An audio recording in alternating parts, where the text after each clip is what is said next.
Okay, hi guys. Right, so this is 239. So Beckley Private Hospital carrying out 2 procedures. So again, the issue here is try and lay this out as best. I'm sure you've done this question because you've done this question. You probably had a go, so you know what's going on. You're not reading it for the first time. And we have these 2 procedures here, and these are the direct costs. So we know what's going on here as far as direct costs are concerned. Currently, they're splitting things based on the number of procedures, so simply dividing the total overheads by the total number of procedures, and they're getting these current total individual costs, as in direct materials and overheads. So someone else has been doing some ABC, and they're interested in thinking, maybe we can do things better. Here is the total overhead right now that they're splitting based on procedures, but if we break it up like this, we can actually find, if you like, some kind of we can find the drivers. They give us the drivers, and we can find the cost per driver. So that's our target, to somehow find what the total drivers are. So you can see here they tell us that in terms of at the admin cost of 1.87 million, this is driven by administrative time. So let's find the total time. Same for length of stay. Let's find the total length of stay, and let's find the average, the total number of meals in terms of catering, and then we can start to have some picture of what's going on. So let's go to my spreadsheet. I've put a spreadsheet together. It takes long enough talking about it, not as opposed to now starting to do it from scratch. So those are the initial figures given to us. That's the current full cost given to us. It tells us the number of procedures. I think it does give us the number of, I haven't worked this out as a calculation. So it's given to us in terms of the number of procedures. Is there 14,600 and 22,400. So that's given to us. Then they tell us the admin time per hour. This is all information that's given to us in the question. So what you then see me do is to find the total. So I add that. I mean, that's just the sum of that and that. That's a total, the total number of procedures. In terms of time, this thing here is made up of, well, the admin time per procedure is 1. So for 14,600, that's what I've done. I found the total hours for A, and I've also found the total hours for procedure B. That's 22,400 times 1.5, giving me that. In terms of patient stay, he says 24 hours per procedure. So I find the total time, again, 24 times 14,600, and I get, which is what you're seeing me do there. So 24 times 14,600, and then 48 times 22,400, and I have that. In terms of meals, again, what you see me do is multiplying this one B11 times B8. So the assumption is that every time you enter a procedure, you get a meal. So 4 times that, and then you have C11 times C8, so you have that. So now I have the total number of drivers or bases, and I can now find technically what the cost is per procedure, and that's what I do here. I then take that admin cost that I've been given, and I divide that by the total kind of admin time, number of because I'm told here that I have 48,000. Yes, that's right. The total hours. So per hour, actually, I should write there. That is admin time per hour. Yes, that isn't per procedure. That's admin time per hour. Yeah. So I have that there. It's admin time per hour. Okay.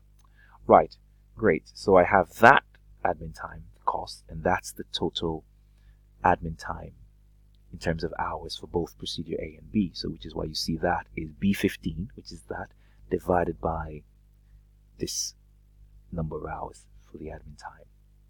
Nursing costs, they tell us that is driven by the nursing costs are driven by the length of patient stay, and that's the length of patient stay. So that's the total time of patient stay. So I now have this total cost of 6215 blah blah blah divided by this patient stay time here. That gives me 4.36. And for catering costs, I'm told this is driven by the number of meals. So we have the total number of meals here. So that you can see is this D11 B17 divided by D 11. And then I have general facility costs driven by the length of patient stay, and length of patient stay, if you like, again, driven by, yes, let me see where 6 is D10, length of patient stay. So that's patient stay for 1.42 million hours. And that's kind of the beginning, and then you can start playing around and doing things that you need to do as you go along. So let's go to the first question to see where we are. So the first question says, using the traditional costing system, what is the overhead cost per procedure? So the traditional system, they tell us that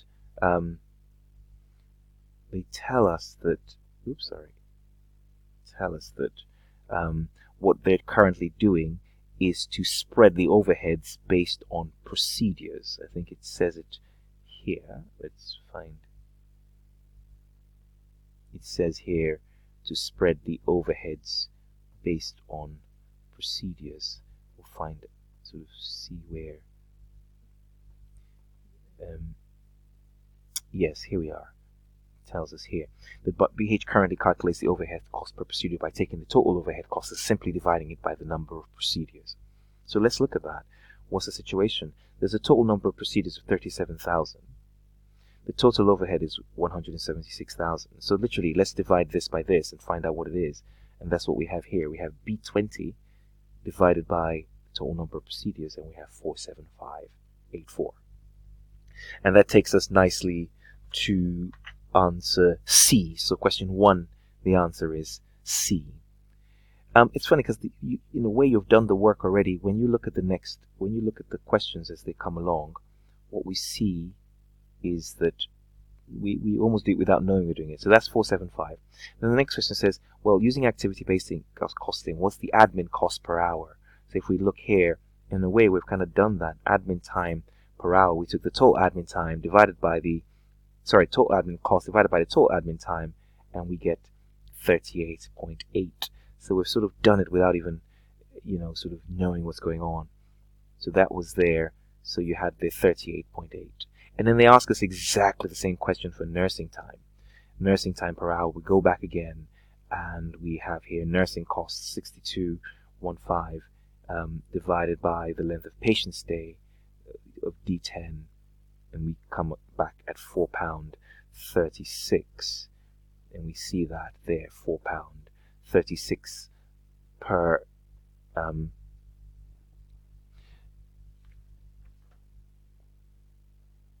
patient hour. Yes, 3 is D, the nursing costs per patient hour, because it's the length of time the patients have stayed in, £4.36. And then the next question, looking at this, is, okay, so we have some theory now. So let's look at this. I mean, I thought this was almost not, you just had to just watch what they were trying to do. I'm almost trying to confuse you. When you actually look at the situation, they tell you when using activity-based costing, the full cost is approximately 2297, and for procedure B is 4857. So 22, I'll just write it here, 2297 and 4853. That's what the situation is using activity-based costing. And then when you look at the what you were using before, you have, I'm just going to copy these from here and copy. This is what we were using on the old method, and I'll just put that over here. So let's do this 1 second. Let's do this here. Just make this all equal. And this is ABC, and this is trad, traditional. Okay, great. So now we can compare the two. And so the question, we go back to the question, and the question tells us that this is the full cost using ABC. And then it says that, first of all, using ABC, the allocation of overhead costs would be fairly represented amongst the use of resources driving the overheads. Well, that is true, because ABC focuses very much on cost drivers. So there's a fair and clear and better representation. The question is this: the cost of procedure A goes up using ABC. So straight away when we look at this information, well, well, using ABC, we can see that the cost actually falls. So this is just untrue right from here. Right from the get-go, this is untrue. And I guess they've put that there because you might have got the answer wrong and then you wouldn't have been sure anyway. And the cost of procedure B goes down. So using ABC, just looking at what we're looking at, using ABC, no, that's not true.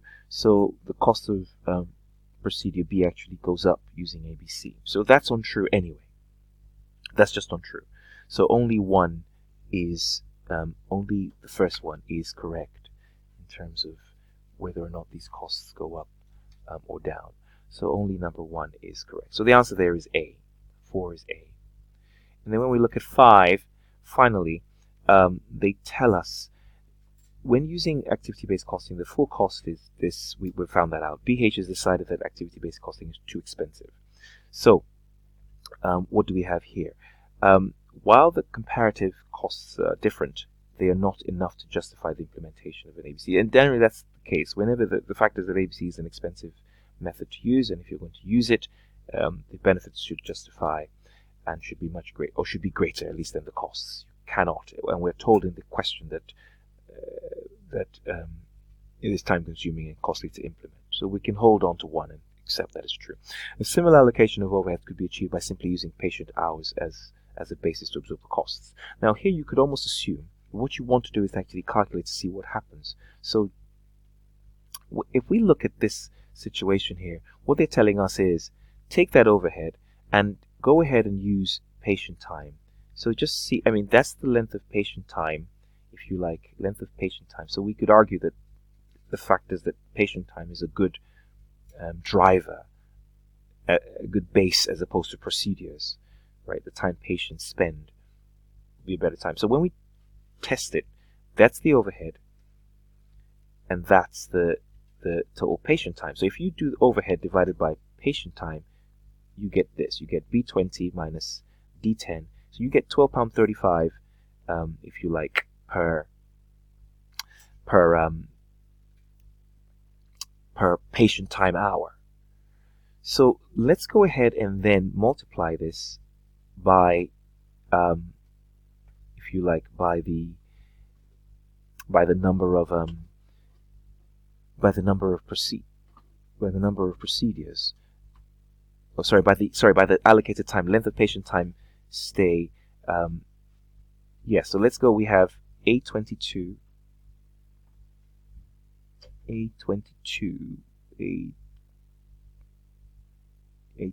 yes, A22 times B10. So B10 is over here. So length of patient time, 24 hours. And we know what the cost is per hour. So it's £12.35 per hour. So we multiply this figure by 24, and we get this. And we also do exactly the same thing here.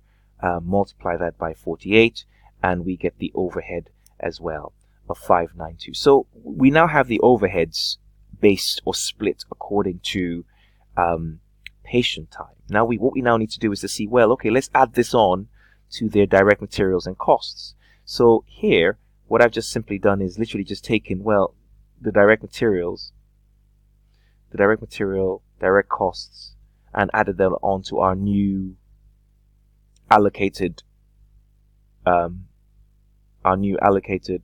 overhead using patient time, and we get 2296. And we do exactly the same thing here. We just take the direct materials and direct labor and add that on here, and we get 4852. So in a strange kind of way, this is so much closer, as you can imagine, as you can see, to ABC. In fact, they're literally almost just as equal. So the argument really is that they are correct, but you might not have known that at the time. You were just trying to be good and to do ABC. But somehow it's worked out that a much better driver is the length of time people stay per procedure, and that, I guess, drives the amount of food they eat and the amount of admin time. So you could have worked it out from there, but if you like, and even to be honest, even in terms of using procedures, that's not such a bad way of doing it. I mean, it's not. You can still see that definitely that B is still getting a chunk of the costs, but sorry, that procedure B is yes getting a chunk of the would take more of the costs, but A it's not quite as stark. A is not as responsible for those costs as is allocated to it. Great, and that, if you like, is your answer there. So both are actually correct. Both question 5, your answers there are both 1 and 2 are correct. And that's 239. 239 Beckley Hill. Okay.